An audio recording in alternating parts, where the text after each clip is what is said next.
เป็นศาสนาสำหรับชาติเราศาสนาในสมัยนี้เป็นของที่แยกจากชาติไม่ได้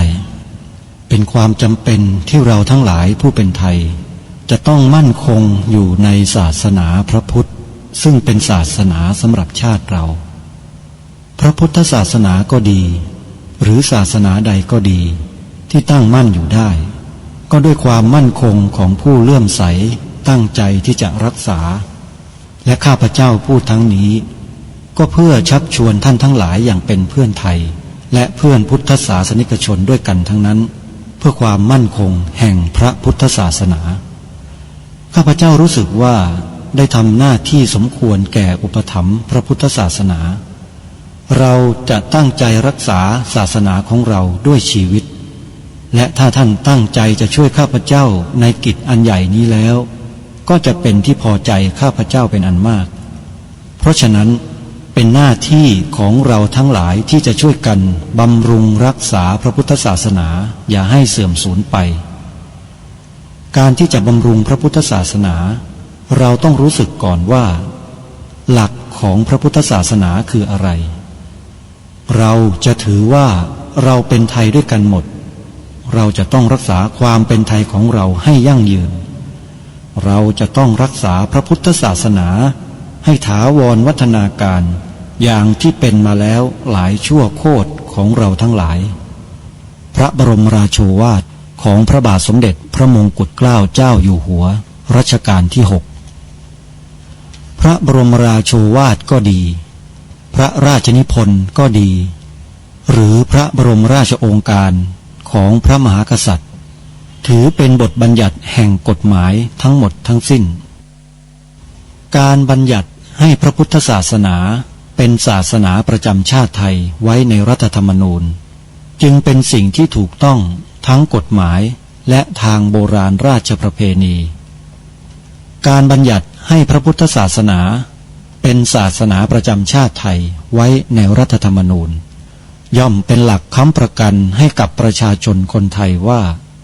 ตนได้ปฏิบัติตามกฎหมายอย่างแท้จริงการบัญญัติให้พระพุทธศาสนาเป็นศาสนาประจำชาติไทยไว้ในรัฐธรรมนูญมิได้เป็นการลิดรอนสิทธิเสรีภาพของผู้ใด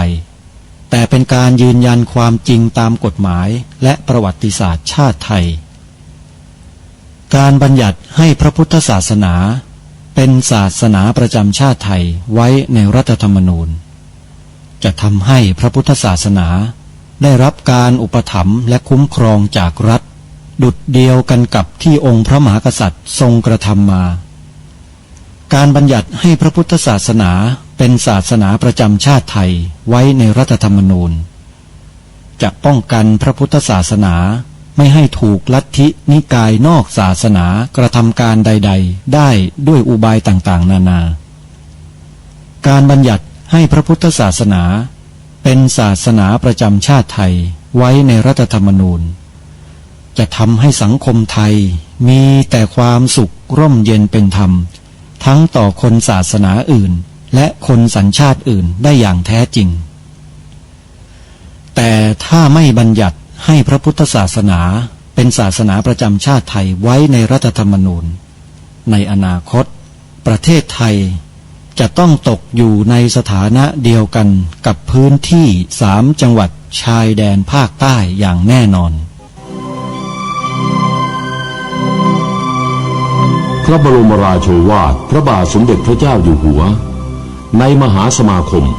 ณพระที่นั่งอมรินทร์วินิจฉัยในพระบรมมหาราชวัง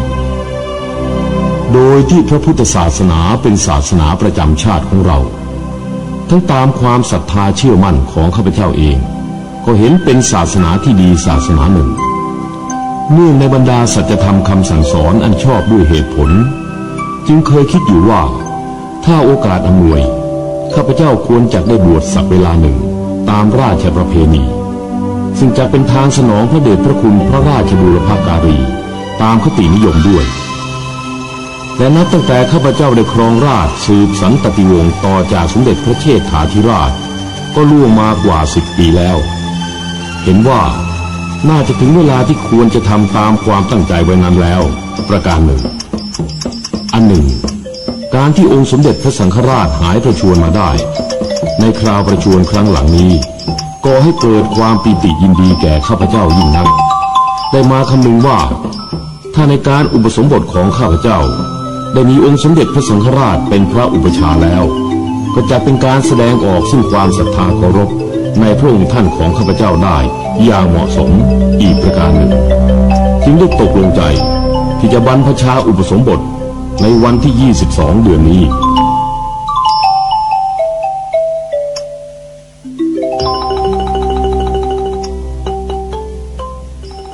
ท่านผู้ฟังสามารถใช้โทรศัพท์มือถือ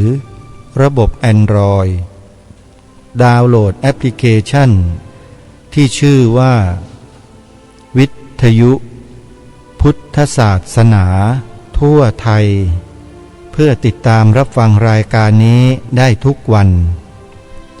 แอปพลิเคชันนี้รวบรวมสถานีวิทยุพระพุทธศาสนาแห่งชาติคลื่นต่างๆมาไว้ในที่เดียวกันมากถึง45สถานีทั่วไทยเพียงท่านดาวน์โหลดแอปพลิเคชันนี้เพียงแอปเดียวเท่ากับท่านมีสถานีวิทยุประจำตัว45สถานีจะพกพาไปที่ไหนก็สามารถพกพาไปได้เปิดฟังได้ทุกที่ทุกหนทุกแห่งของประเทศนี่คือนวัตกรรมใหม่ที่พระสงฆ์ไทยมอบให้กับสาธุชนเพื่อศึกษาเรียนรู้ธรรมะที่หลากหลายมากมายมีอยู่ให้ท่านได้เลือกในแอปพลิเคชันวิทยุพุทธศาสนาทั่วไทยขอเรียนเชิญทุกท่านบอกต่อให้ผู้อื่นดาวน์โหลดโดยทั่วถึงกันรายการคดีโลกคดีธรรมวันนี้ขอประชาสัมพันธ์ข่าวสารงานบุญให้กับทุกท่านได้มีส่วนร่วมกิจกรรมงานบุญของวัดวาอารามต่างๆไม่ว่าจะเป็นเครือข่ายสถานีวิทยุพระพุทธศาสนาแห่งชาติไม่ว่าจะเป็นวัดหนองกายวัดฝายหินวัดศรีอุดมวงศ์วัดป่าจริยธรรมวัดอารามมงคลวัดบ้านปลาคูนวัดป่าบ้านผือวัดสามชุกวัดธรรมปัญญารามบางม่วงหรือวัดอื่นๆที่ญาติโยมสาธุชนเห็นว่าเหมาะสมและสมควรที่จะช่วยส่งเสริมกิจกรรมที่เป็นประโยชน์แก่ส่วนรวมก็ขอให้พวกเราได้ร่วมด้วยช่วยกันสนับสนุนส่งเสริมเพราะนี่คือแนวทางในการรักษาความมั่นคงของประเทศชาติบ้านเมืองของเราความมั่นคงของประเทศชาติบ้านเมืองของเราอยู่ที่ความมั่นคงของรากเหง้าของแผ่นดินอันนี้อยากจะให้พวกเราได้ท่องไว้ความมั่นคงของประเทศชาติบ้านเมืองของเรา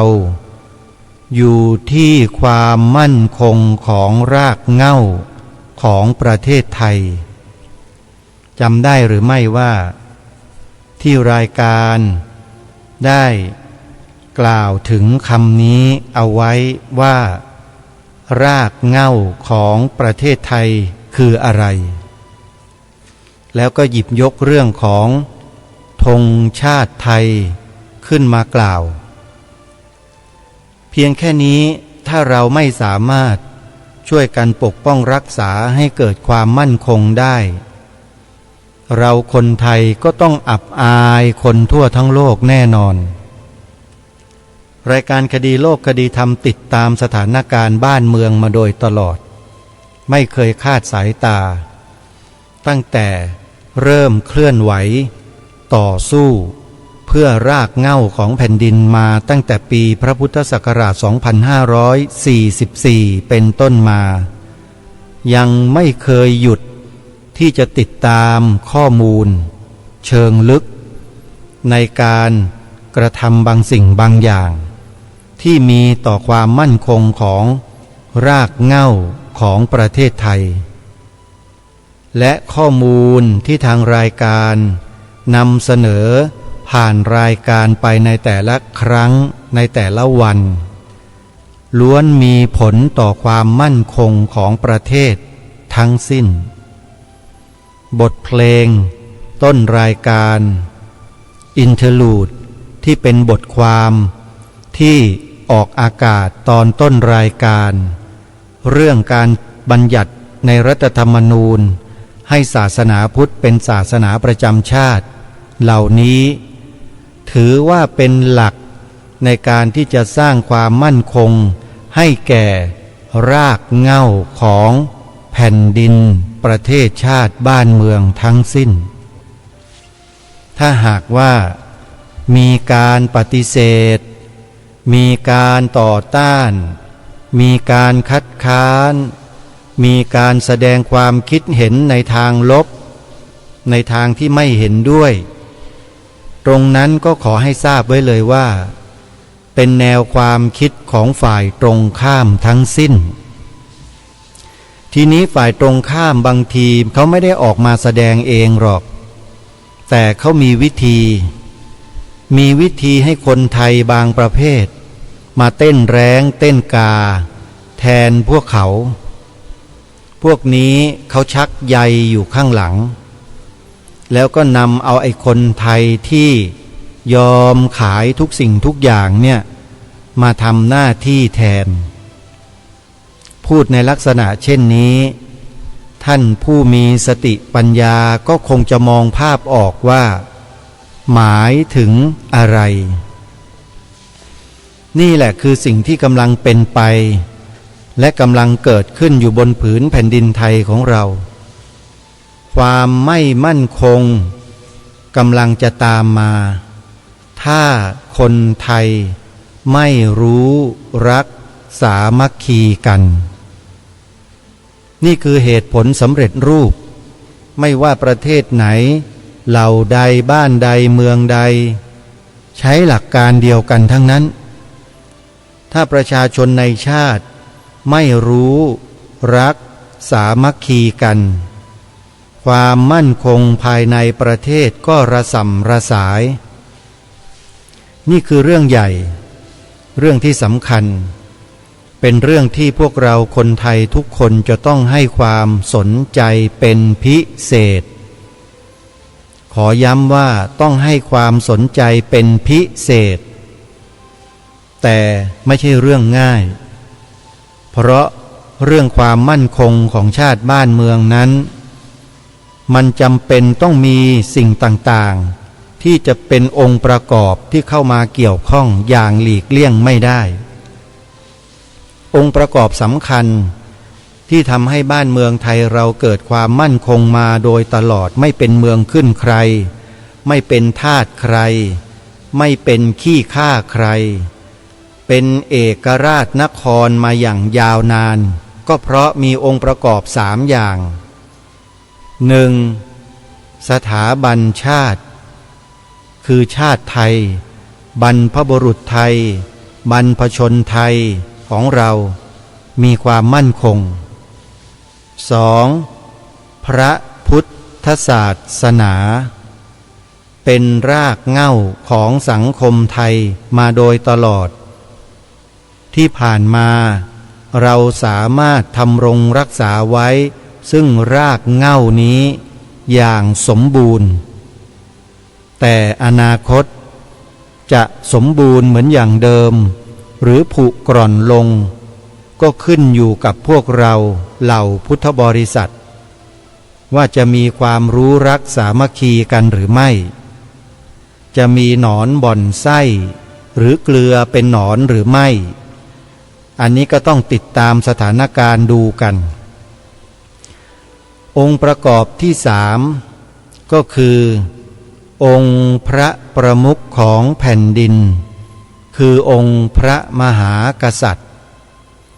ทั้ง3 องค์ประกอบนี้แหละ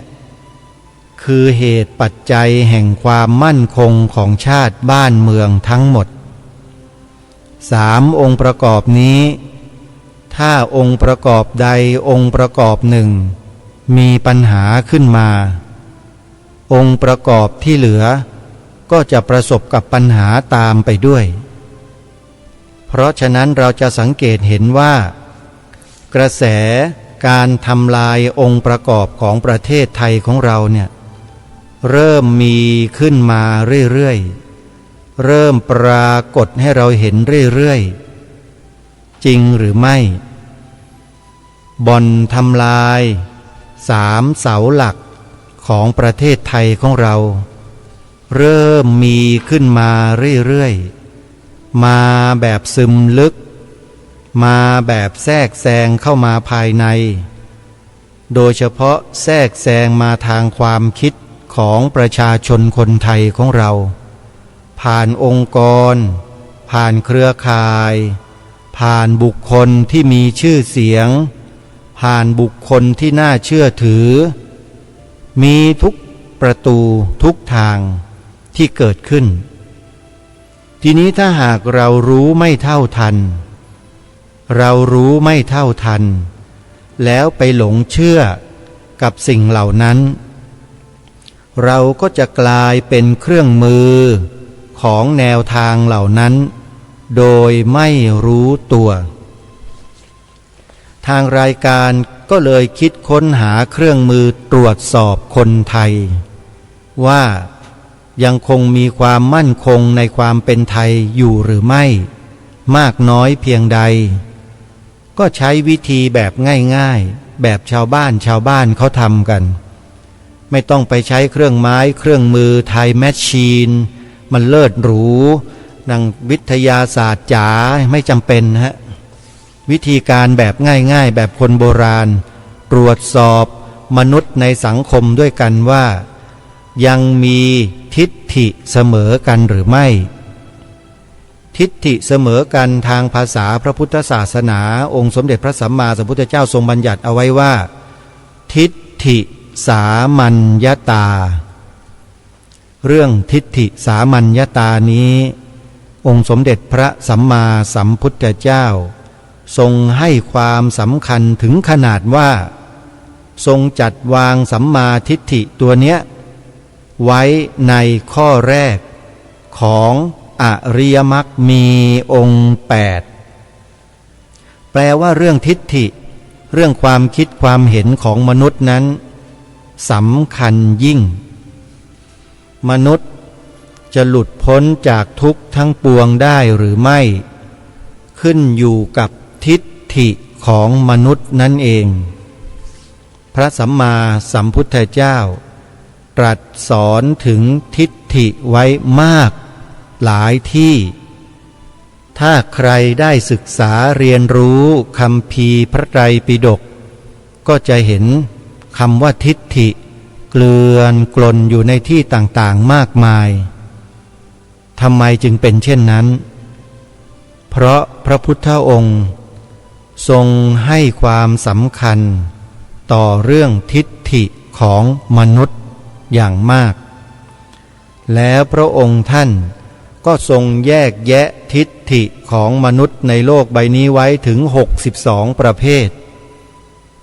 62ประเภททิฏฐิ62ท่านสาธุชนเคยได้ยินไหมเคยได้อ่านไหมถ้ายังไม่ได้รู้หรือยังไม่ได้อ่านขอเชิญไปเสิร์ชหาดูใน Google พิมพ์คำว่าทิฏฐิ62แล้วลองตรวจตราดูซิว่าทิฏฐิของเรานั้นเข้ากับทิฏฐิใดใน62หรือไม่เข้าและเป็นอย่างไรมีลักษณะนั้นไหมขอให้พวกเราไปทำการบ้านในข้อนี้กันก่อนไปตรวจสอบทิฏฐิของเราก่อนใช้ทิฏฐิ62ที่มีอยู่ในคัมภีร์พระไตรปิฎกในพรหมชาลสูตรญาติโยมไปหาได้นะพรหมชาลสูตรอยู่ในพระไตรปิฎกสูตรนี้ พิมพ์หาใน Google ได้เลยทิฏฐิ62แล้วถ้าเราเจอว่าตัวเรามีทิฏฐิเข้ากับ1ในทิฏฐิ62หรือมีมากกว่านั้นให้เราบันทึกไว้เก็บไว้ให้บอกตัวเองว่าเรามีทิฏฐิเช่นนี้นะมีลักษณะอาการแบบนี้นะพระพุทธเจ้าจะทรงแจกแจงไว้หมดทุกทิฏฐิในโลกนี้ไม่มีศาสดาใดในโลกที่ได้ทรงแจกแจงเรื่องทิฏฐิของมนุษย์ออกมามากถึง62ทิฏฐิได้นอกจากพระสัมมาสัมพุทธเจ้าเท่านั้นทีนี้กลับมาที่องค์ประกอบของความมั่นคงของประเทศชาติบ้านเมืองเราที่ได้กล่าวมาเมื่อสักครู่ว่าประกอบไปด้วย3ส่วนคือองค์ประกอบที่1คือความเป็นชาติความเป็นชาติในที่นี้ก็คือชาติไทยถ้ากล่าวถึงความเป็นชาติไทยแล้วต้องกล่าวถึงความเป็นไทยเข้ามาด้วยเพราะถ้าไม่มีความเป็นไทยความเป็นชาติไทยก็ไม่มีเราจึงต้องมาศึกษาเรียนรู้เรื่องความเป็นไทยกันให้ชัดเจนถูกต้องตามที่รายการได้เคยหยิบยกมานำเสนอโดยตลอด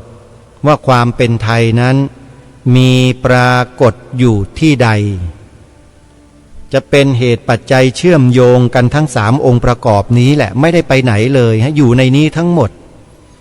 เหมือนกับเชือก3เกลียวเลยที่เกลียวมัดกันเป็นเส้นเดียวแล้วเหนียวแน่นเป็นที่สุดก็คือลักษณะองค์ประกอบทั้ง3นี้นี่แหละองค์ประกอบที่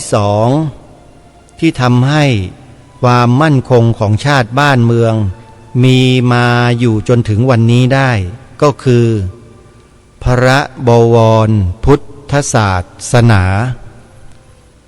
เราต้องให้ความสำคัญกับรากเหง้าอันนี้ให้มากๆถ้าเราไม่ให้ความสำคัญเราก็จะเป็นเหยื่อของคนที่จ้องทำลายรากเหง้าของแผ่นดินของเรานี้อย่างแน่นอนซึ่งอาตมาภาพจะใช้คำว่าติดเชื้อในกระแสจิตในรายการมาโดยตลอดถ้าใครก็ตามมีอาการติดเชื้อในกระแสจิตมีความรู้สึกนึกคิดรังเกียจศาสนาของชาติรังเกียจบุคลากรในศาสนาของชาติในที่นี้กล่าวคือพระสงฆ์สามเณรถ้ามีความรู้สึกรังเกียจมีความไม่พอใจมีความไม่สบายใจคับแค้นใจมีความขุ่นเคืองใจอะไรก็แล้วแต่ต่อองค์ประกอบที่2นี้รวมถึงบุคคลขององค์ประกอบนี้ก็คือพระสงฆ์สามเณรด้วยแล้วเนี่ยให้รู้ไว้ว่าท่านติดเชื้อในกระแสจิตเข้าไปแล้วอันนี้คือการเทียบเคียงให้เห็นกันง่ายๆไม่ต้องไปใช้คำวิชาการอะไรให้มันสูงส่งเดี๋ยวมันจะฟังกันไม่เข้าใจฟังไม่รู้เรื่องพูดกันแบบง่ายๆแบบนี้ให้เห็นชัดๆกันเลยนี่คือองค์ประกอบที่2ที่ทำให้ชาติบ้านเมืองของเรามีความมั่นคงเป็นเอกราชนครมาได้ตลอดและองค์ประกอบที่3ที่ทำให้ชาติบ้านเมืองมั่นคงมาได้ถึงวันนี้ก็คือองค์พระมหากษัตริย์รวมทั้งสถาบันพระมหากษัตริย์ทั้งหมดที่ทรงทศพิธราชธรรมทรงเป็นพุทธมามกะท่านเห็นองค์ประกอบทั้ง3หรือยังว่ามีความเชื่อมโยงกันด้วยอะไรเชื่อมโยงด้วยอะไรท่านผู้ฟังด้วยพระบวรพุทธศาสนาพระบวรพุทธศาสนาจึงถือว่าเป็นรากเหง้าสำคัญของความมั่นคงของประเทศสถาบันพระมหากษัตริย์ ก็ทรงยอมรับนับถือ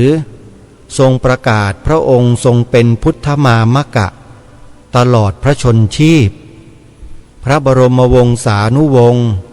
ก็ทรงเป็นพุทธมามกะตามพระองค์ทั้งหมดข้าราชบริพารทหารตำรวจที่รับใช้พระองค์ก็ต้องเป็นพุทธมามกะตามพระองค์ด้วย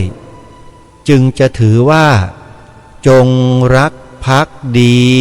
อย่างแท้จริงและถูกต้องปฏิเสธข้อนี้ไม่ได้แล้วใครก็อย่าพยายามที่จะทำลายปทัฏฐานในข้อนี้นะอย่าพูดให้เกิดความเบี่ยงเบนแม้แต่คำพูดที่พูดให้เกิดความรู้สึกเบี่ยงเบนไปในทิศทางใดทางหนึ่งที่นอกเหนือจากเส้นทางนี้แล้วเนี่ยต้องให้ระมัดระวังคนพวกนั้นเอาไว้ให้ดีๆนะโยมนะพวกเนี้ยพยายามที่จะใช้วาจาใช้คำพูดเพื่อจะหว่านล้อมให้พวกเราเกิดแนวความคิดที่ผิดขึ้นมาที่มันย้อนแย้งกับความจริงที่ถูกต้องของชาติบ้านเมืองเราเนี่ยมองให้ออกมองให้เห็นนะประเด็นที่เขาตั้งขึ้นมาในแต่ละประเด็นที่มีอยู่ในแวดวงวิชาการในรั้วมหาวิทยาลัยในนักวิชาการนักวิพากษ์วิจารณ์สื่อสารมวลชนทั้งหลายทั้งปวงนี่แหละไม่ได้อยู่ไกลเราเลยแต่เราจับทางเขาไม่ทันเรารู้ไม่ทันเขาเมื่อรู้ไม่ทันเขาก็ตกเป็นเหยื่อของเขากลายเป็นสวมทิฏฐิของเขาเข้ามาในทิฏฐิของตัวเองแล้วก็มาทำลายหลักการหรือองค์ประกอบของชาติบ้านเมืองทั้งสามโดยไม่รู้ตัวนี่คือสิ่งที่เกิดขึ้นในบ้านเมืองขณะนี้ซึ่งทางรายการนั้นได้พยายามที่จะอธิบายที่จะให้ข้อมูลที่จะให้ความรู้เหล่านี้กับสาธุชนมาโดยตลอดแต่ยังมีบางท่านบางคนเนี่ยติดอยู่แค่เปลือกกับกระพี้เท่านั้นเองยังเข้าไม่ถึงเนื้อยังเข้าไม่ถึงแก่นเลย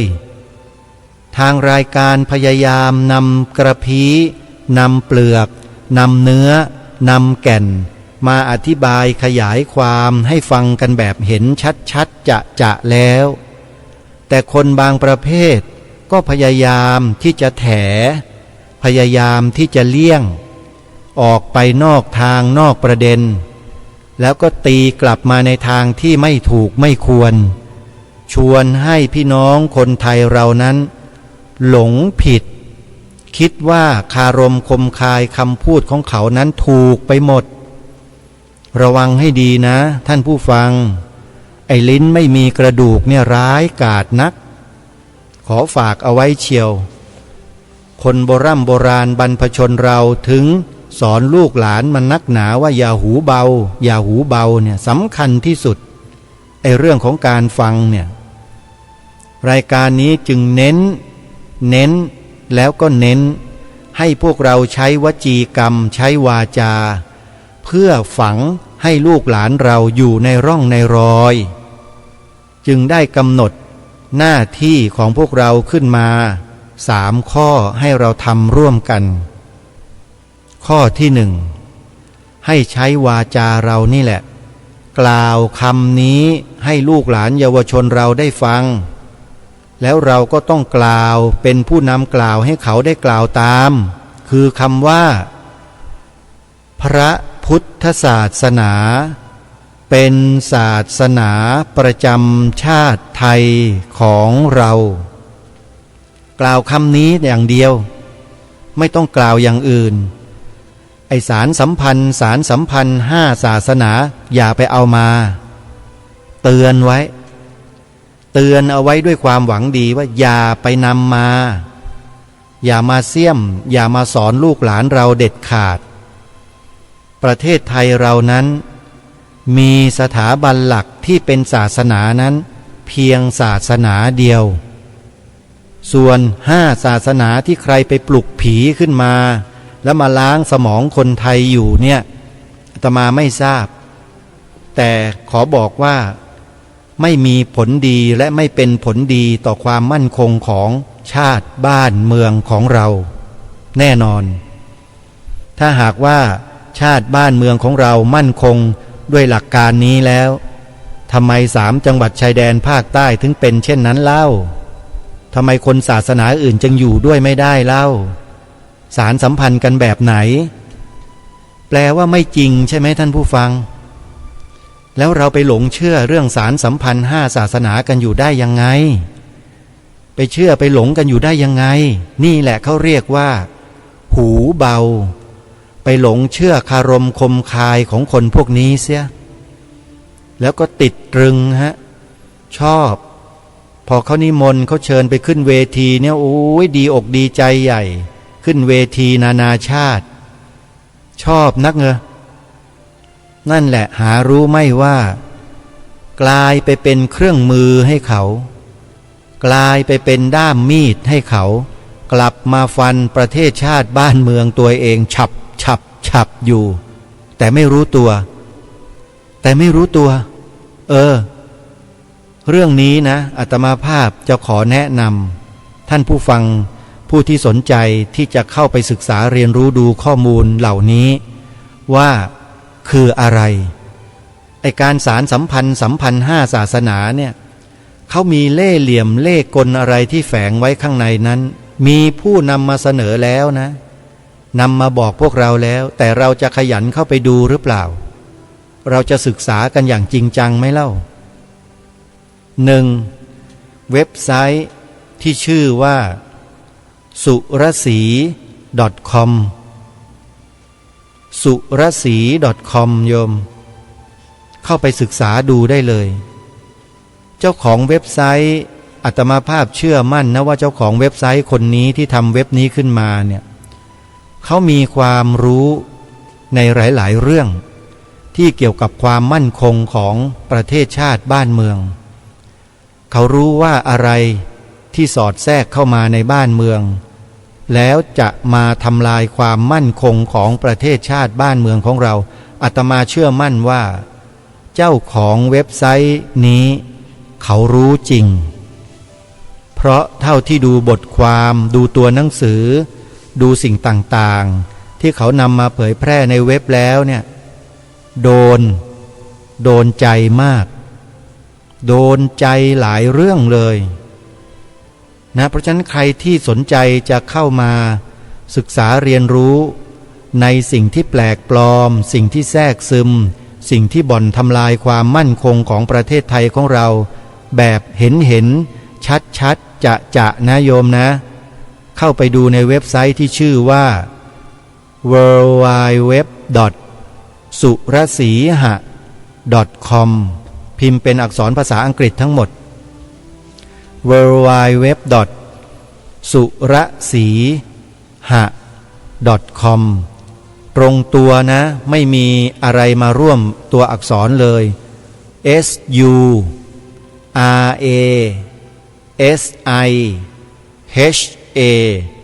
สุรศรีหะ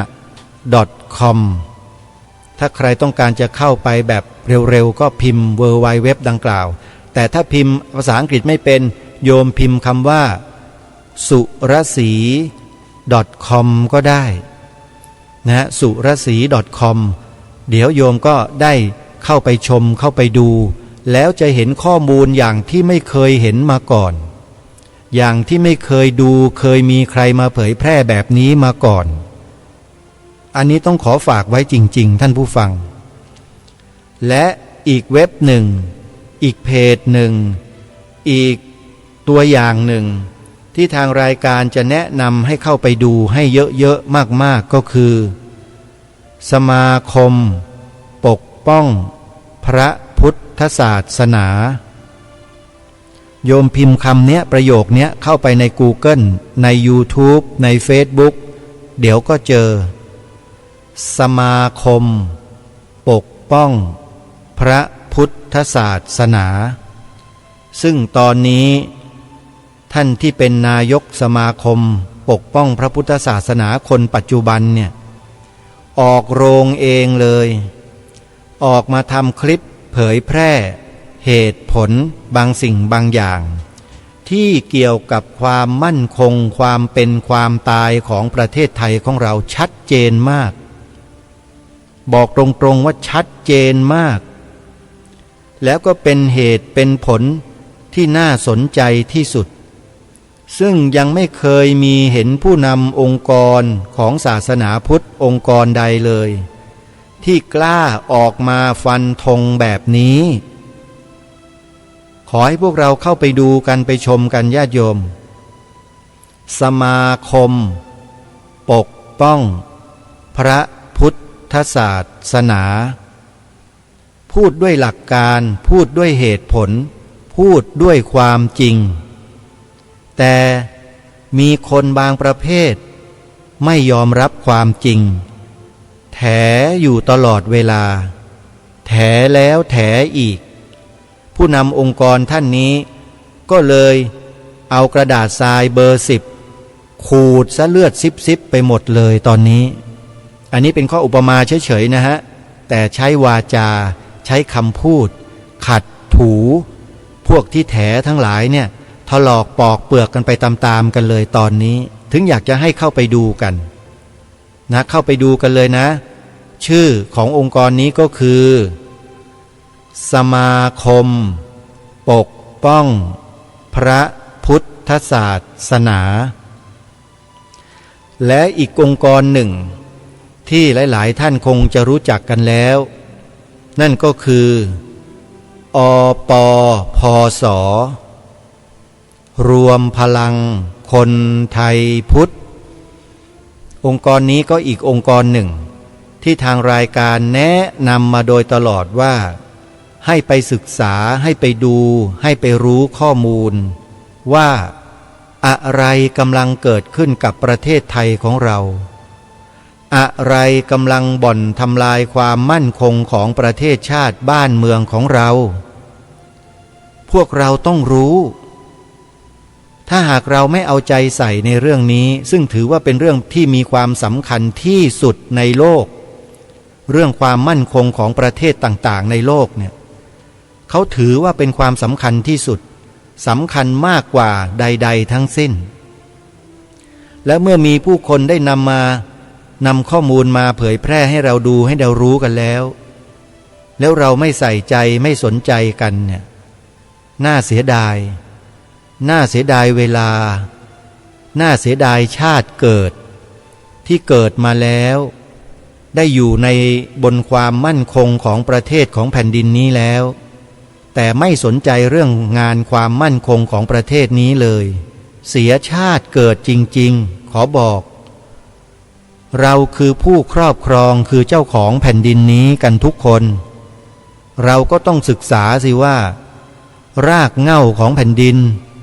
องค์ประกอบของความมั่นคงของประเทศชาติบ้านเมืองคืออะไรเราต้องรู้เสาสามหลักหรือสถาบันของชาติทั้ง3สถาบันเนี่ยคืออะไรต้องบอกลูกสอนหลานคนไทยเราให้ต่อเนื่องแล้วเราก็ต้องระมัดระวังอย่าให้ใครมันมาล้างสมองเราในข้อมูลใส่ข้อมูลผิดมาให้เราต้องช่วยกันระมัดระวังด้วยไม่ใช่ไป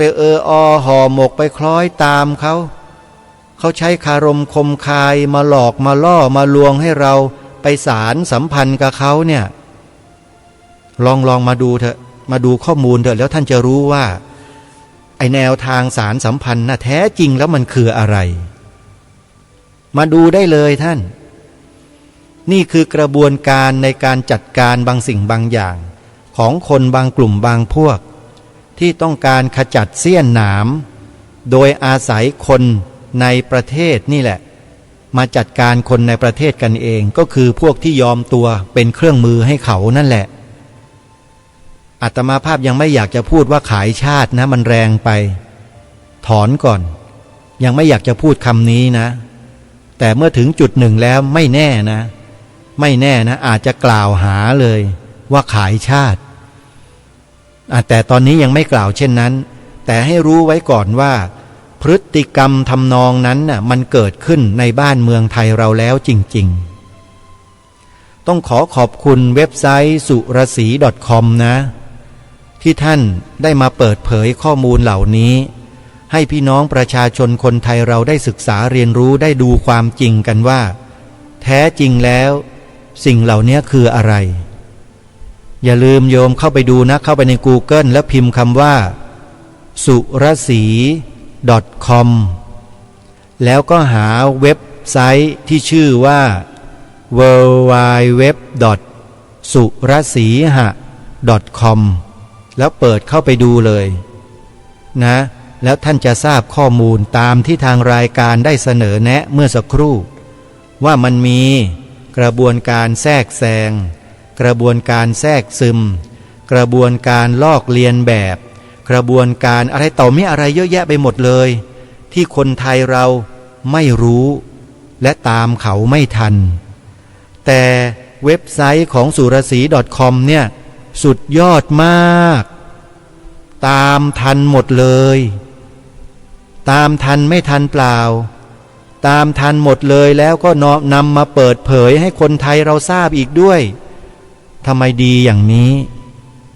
เว็บดีๆอย่างนี้แหละที่ไม่ค่อยมีใครเข้าไปดูเพราะไม่รู้ว่ามีอะไรและคืออะไรวันนี้ทางรายการบอกแล้วนะครูบาอาจารย์ซึ่งเป็นผู้นำของประชาชนในท้องถิ่นต่างๆเป็นต้นศรัทธาเป็นต้นบุญของญาติโยมพุทธบริษัทพี่น้องคนไทยเราเนี่ยควรเข้าไปศึกษาเรียนรู้ไปดูครับสุรศรี .com มีอะไรลึกๆที่คนไทยเราพวกเราไม่รู้มาก่อนแต่คนนี้นะเจ้าของเว็บไซต์นี้สอนมวยให้แก่พวกเราเนี่ยได้ต่อยได้เป็นอุปมาเฉยๆไม่ได้ให้ไปต่อยมวยนะให้เราเนี่ยรู้จักข้อมูลกันแล้วก็รู้จักใช้ข้อมูลให้เป็นข้อมูลนี้แหละจะนำไปปลูกฝังลูกหลานเยาวชนและพี่น้องคนไทยของเราญาติโยมของเราเนี่ยให้เห็นความสำคัญของความมั่นคงของประเทศและจะได้รู้ว่าที่บ้านเมืองไทยของเรามั่นคงมาโดยตลอดเป็นเอกราชนครมาจนถึงทุกวันนี้ได้เนี่ยเพราะประเทศไทยเรามีองค์ประกอบสำคัญอยู่3ประการคือความเป็นชาติไทยความมีพระพุทธศาสนาเป็นรากเหง้าของแผ่นดินไทยความมีสถาบันพระมหากษัตริย์ที่ทรงปกป้องคุ้มครองประสบนิกรชาวไทยของเรามาโดยตลอดทั้ง3ส่วนนี้เป็นองค์ประกอบสำคัญที่ทำให้ประเทศชาติบ้านเมืองนี้เกิดความมั่นคงเป็นเอกราชนครมาจนถึงวันนี้นี่คือบทสรุปของวันนี้สำหรับรายการแล้วเดี๋ยววันต่อไปจะมีข้อมูลเชิงลึกมานำเสนอต่อท่านผู้ฟังให้ท่านผู้ฟังได้เรียนรู้ได้ศึกษาไปพร้อมๆกันจะเป็นเรื่องใดข้อใดอย่างไรนั้นเดี๋ยวติดตามรับฟังกันในโอกาสต่อไปวันนี้เวลาของรายการหมดลงแล้วต้องขอสมมุติยุติไว้แต่เพียงเท่านี้พบกับรายการได้ใหม่ในวันต่อไปขอความสุขความสวัสดีในธรรมแห่งองค์สมเด็จพระบรมศาสดาสัมมาสัมพุทธเจ้าจงปรากฏเกิดมีขึ้นในจิตใจของท่านผู้ฟังทุกท่านทุกคนเทินขอเจริญพร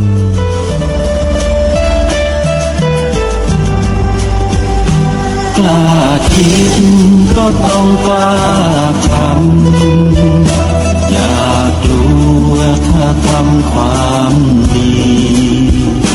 เป็นศึกษาปัญหาให้ทันท่วงทีเมืองไทยจะพัฒนากว่านี้รายการดีๆคดีโลกคดีธรรมขอรำพันบรรยายความคิดเครื่องหมายแห่งสีทั้ง3งามถนัดขาวคือบริสุทธิ์สีสวัสดิ์หมายพระไตรรัตน์และธรรมะคุ้มจิตไทยแดงคือโลหิตเราใสซึ่งยอมสละได้เพื่อรักษาชาติศาสนาข น้ำเงินคือสีโสภาอันจอมประชาพระโปรดเป็นของส่วนองค์จัดริ้วเข้าเป็นไตรรงค์จึงเป็นสีธงที่รักแห่งเราชาวไทยทหารอวตารนำไปยงยุทธวิชัยวิชิตก็ชูเกี